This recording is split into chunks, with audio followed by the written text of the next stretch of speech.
Hey, hi, this is Sai Chan. Welcome to our channel. Today topic దేవర ఒక సముద్రం. ఆ సముద్రంలో రక్తం గురించి అయితే మనం మాట్లాడుకుంటున్నాము. సినిమాలో మృగాలు మాత్రమే ఉంటాయి, మనుషులు ఎవరు ఉండరు, వాళ్ళకు భయం భక్తి ఏముండదు. కానీ ఒకరంటేనే భయపడతారు. ఆయన ఎవరో నేను చెప్పను, అదే మన ఎన్టీఆర్ అన్న దేవర. అసలు సీరియస్లీ చెప్తున్నా ఫ్రెండ్స్, కొంతమంది నాకు సినిమాలో షూటింగ్లో ఉన్న వాళ్ళైతే నాకైతే తెలుసు అన్నమాట.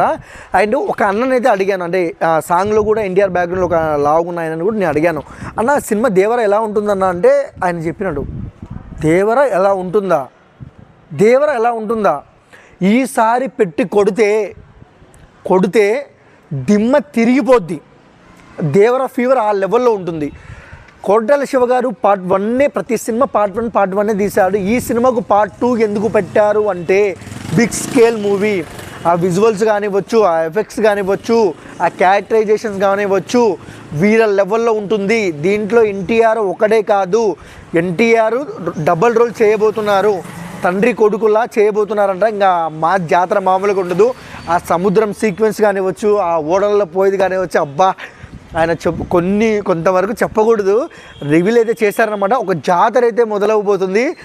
వెయిటింగ్ అసలు, ఎందుకంటే ఎలక్షన్స్ ముగిసాయి, సినిమా ఫీవర్ మొదలైంది.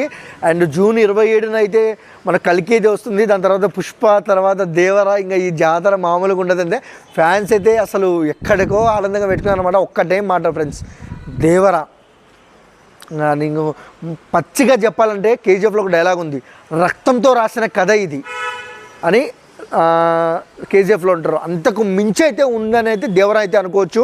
బట్ దేవర మీద మీ ఒపీనియన్ ఏంటి? చూసిన గ్లిమ్స్, ఆయన సాంగ్స్ ఎలా ఉన్నాయో ఒక్కసారి మీ అమూల్యమైన సమయాన్ని మాకు కేటాయించి కామెంట్ సెక్షన్లో కామెంట్ తెలపండి.